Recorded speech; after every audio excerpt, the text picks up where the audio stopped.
Today we're on site in Hervey Bay, pouring concrete for the new entrance of the mental health ward at the Hervey Bay Hospital.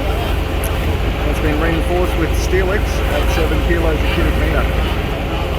That dosage of SteelX will increase the flexural strength of the concrete, allowing for more capacity at a cheaper cost.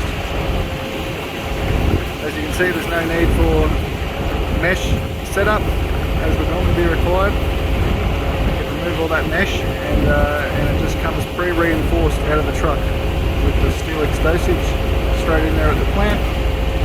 This saves time in the construction process, reduces risks on site, reduces trip hazards, cutting hazards, all of those things, and just produces a fantastic slab.